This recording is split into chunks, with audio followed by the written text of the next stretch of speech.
What's up everyone, WizardKen here with another Xbox 360 World of Tanks video. Today we're going to be learning how to side scrape. A lot of you guys have been asking me how to side scrape and stuff like that. And we're going to be looking at two different tank styles.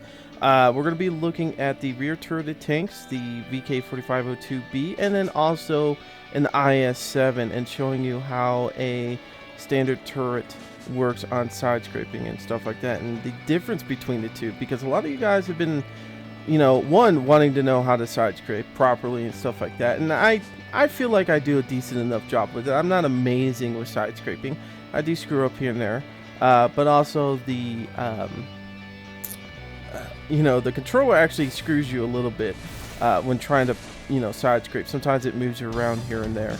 As you can see right now, we're on the practice modes. We're going to be using actually the time trial one to do this on live fire, and also even on the other one, the non-line live fire.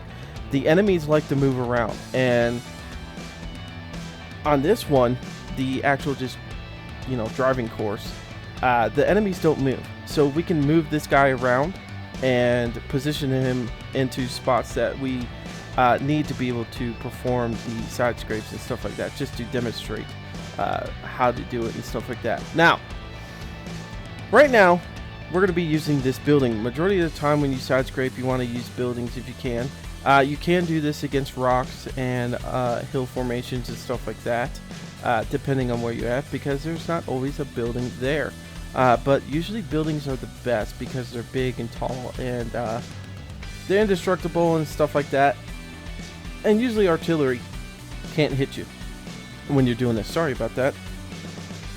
I don't know why. My allergies want to screw up on me. Anyways, the first position I'm going to show you, and unfortunately this guy's in the improper spot, but I'm not going to move him yet because we'll demonstrate the other one right after this. But the first demonstration is pretty much you want to line yourself up on the side of the building, whatever side that you see the enemy is going to be coming at. And this is pretty much side scraping. Pretty much you're going to be sticking out your body a little bit so that you can see down the edge of the building, and you can shoot at everybody. Like I said, this guy's over here, so he could see me all the way. But this is how you would side scrape if someone was, you know, coming after you and stuff like that in the front of you, or even off to the side just a little bit. What this does is it angles your body, your side armor, a decent amount so that the rounds that get shot at you pretty much from any gun is going to bounce off of you. And this is a great practice to start doing if you have a rear turreted tank and stuff like that. This is actually will save your life.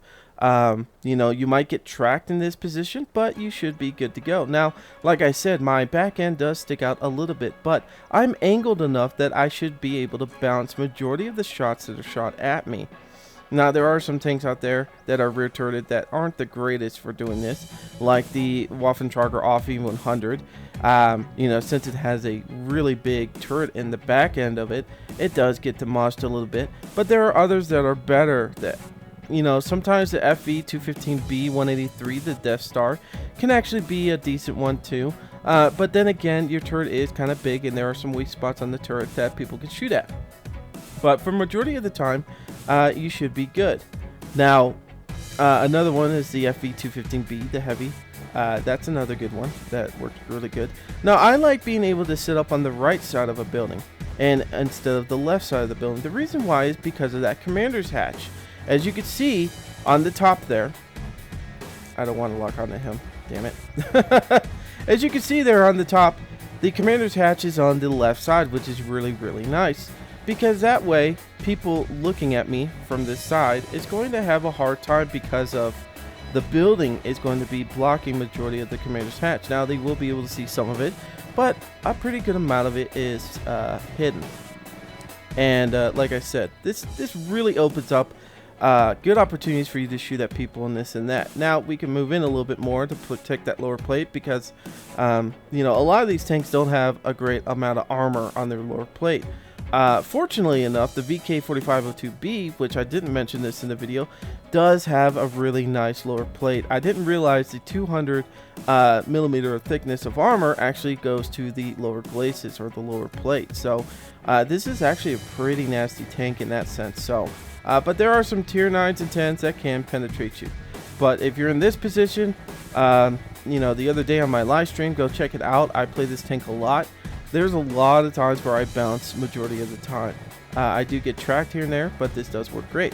But this is your first position. Now, since this guy is over here, and we'll just pretend he's a bigger tank. Of course, he's a light tank if we could just demolish him. Another good spot to sit up when he's at this particular angle, okay, is right here. He's still only seeing partial of my backside. He's still probably going to bounce. You can actually angle this maybe a little bit more to set it up properly. But as you can see, even when I'm against the building, I can shoot damaging spots that can actually penetrate and hurt this tank. As you can see, we got a little bit of his side right there. We got a little bit of his track right there. And all these spots are going to devastate them pretty nicely. Now, let's move this tank over a little bit and show what it looks like if, you know, another tank was right in front of us, or going to actually or if there was another tank next to this building. So the first thing is we're going to pretend like this guy's way the heck down there. So I'm going to move him next to the building, and we're going to pretend that first. Then we're going to pretend like he's next to the same building I'm at, and what you do to help protect yourself on people that want to, you know, these fast little back chats and stuff like that that come around the building quickly and try to shoot you in the side because they know you're side scraping. So anyways, we're going to pretend he's way down the line. We're going to set ourselves up here, and we're going to try to do this. All right.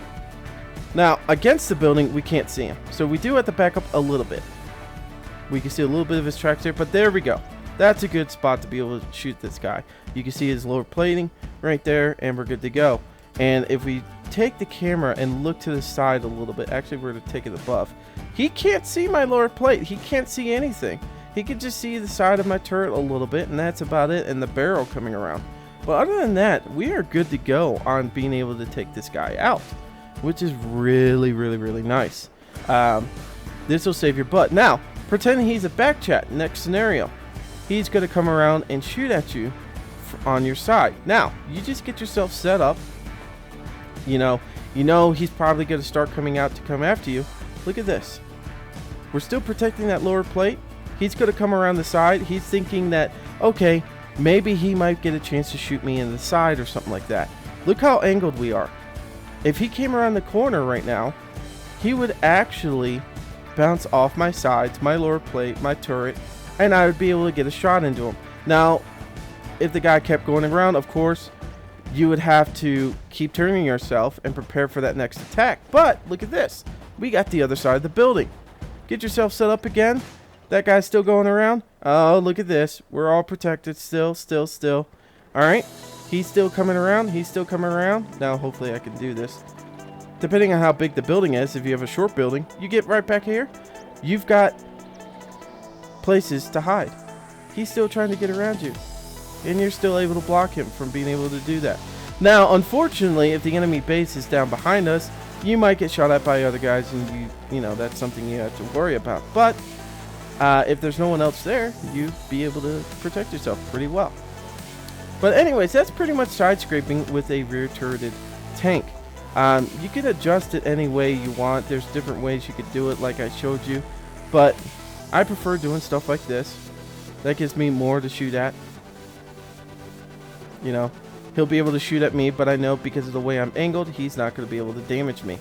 Make sure that he shoots at you before you drive forwards, because if you turn your turret to drive forwards, he could possibly penetrate me, because now I'm giving my side turret to him, and he might be able to damage me. So that's one thing to keep in mind. But practice this. Go in the training room, practice a little bit. You know, all you gotta do is just like I did. Push this guy against the wall, get yourself set up, and then test it out. See how you do. Look, boom, boom, boom, boom. We got him. That's all you need to do. Alright, so now we're gonna take out the IS-7 and show you why I don't care for side scraping too much with them.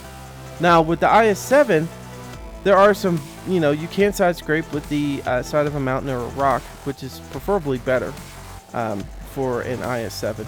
But the side of a building, I don't like it too much. Now, as I said, we're going to show this real quick before we switch over to IS-7, because this is one thing I'm going to show you on the IS-7. Alright, we had to back up a little bit to be able to shoot this guy's lower plate.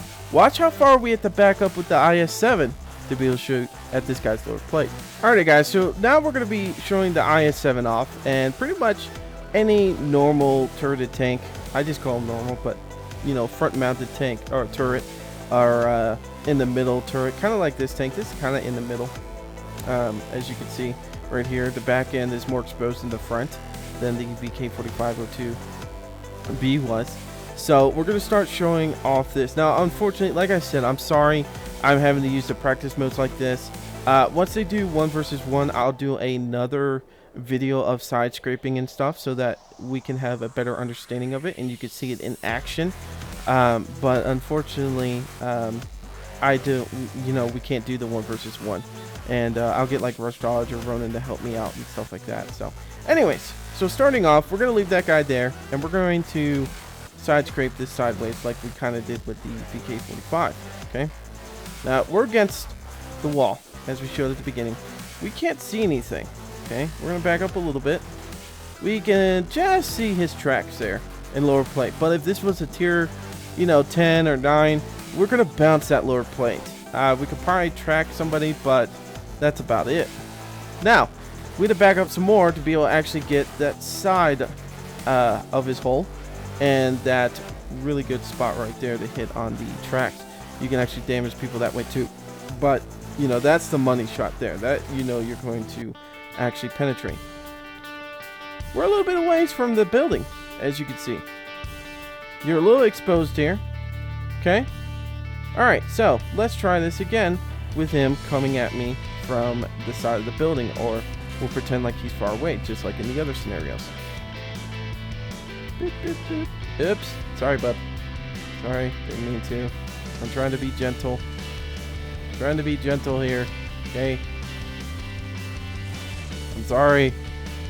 I'm sorry. Broderick is not happy with me. He's like, leave me alone, I'm only a tier 1. I know, I'm sorry. Alright, so we lined up with the side, just like we did with the VK. We're going to take our butt out just a little bit. That's a little bit too much for me. Alright, so we're against the wall. Right now, we can't see anything. Back up. Still can't see anything. Back up. Starting to see something. Back up. Alright, there we go. Kind of the same view we had with the VK. So, we can hit the lower plate, upper plates, and the turret a little bit there, but we're a little bit away from the wall. We're a little bit away from the wall, where on the VK we didn't have to back up as much. And if he shot at us, he would still bounce because IS-7's armor would be pretty nice on this. But as you can see, like I said, pretty exposed a little bit. So if anybody was further out, they might actually be able to pen us. Where on the VK, they weren't going to pen us. They were going to bounce majority of the time. So, if he came around the corner, same principle would apply. Okay, set ourselves up so that we can do this. Now, the IS-7, the reason why I picked this tank is because the beak nose does really, or the piked nose actually saves this tank a lot. It really does. And the most effectiveness of this armor is to face the individual point on. Like this. Okay? This is the most effectiveness of this tank. Or the armor for this tank. Is to face the guy straight on. Just so you guys know. Anyways, as you can see, you have to back up a little bit more than most tanks. Most of the rear turreted tanks. And that can actually allow other people to shoot you and stuff like that. Now, since we do have a very maneuverable tank, if they did come around, we would be able to get around the other side of the building a little bit quicker, as you can see. And then we set ourselves up to angle again. But like I said, I actually like using this thing against rocks or side of a hill or anything like that, because it does actually kick ass doing that. Let's see if we can find ourselves a rock real quick. Anyways, while we're trying to find a rock, I want to thank you guys so much for coming out and watching this video. Thank you so much for supporting me, and we've gained a lot of subscribers. It's been awesome, awesome, awesome. And thank you guys so much. Hit the like button. That really helps me out a lot. Now we're against a rock here. I like this. This is not bad. I don't mind a rock as much. There we go. We can shoot at some people over here. But unfortunately, we are angling ourselves a little bit out there. Our armor's not as effective. I've had the Waffle Tier 9s, actually, if he was in front of me right where my shot's going to land, right there. I've had them pin me right there in the front of my armor. I have bounced, but there are some times that I do get pinned. So where the VK would have been sitting up here somewhere, and as you can see where my ass end is, the turret would have actually been able to still shoot. I still would have been angled enough to bounce most of the stuff. Alrighty guys, so that's side scraping, and hopefully this will help you out with learning side scraping, or maybe being more effective with it and stuff like that. Just remember, the rear turreted tanks, I feel, are better. A lot of people agree with me on that. There's some that prefer, you know, a normal turreted or a frontal turreted tank over the rear ones for side scraping. And that's just their preference. But like I said, once I get 1 versus 1, Wargaming brings that out and we can start doing that, I will be able to go out there with you guys and practice these things. I'll start making videos with Ronin in them to show you guys how to properly do things, and then we can do practice modes too, where it's 1 versus 1, and I could sit there, talk to you about your tank and stuff like that. It'll be a lot of fun. I can't wait for that to come out. Now, the other thing I wanted to mention too is if you guys notice, Ronin has been putting up a decent amount of videos, but he's still moving, so bear with him. And Rush Dodge has been pretty busy with stuff too, so just bear with them on getting all their stuff dealt with. You know, normal life stuff gets in the way of all of our fun. God damn it. Anyways, guys, thank you so much for watching this video. I appreciate it. Until next time, I'm WizardKen. See ya.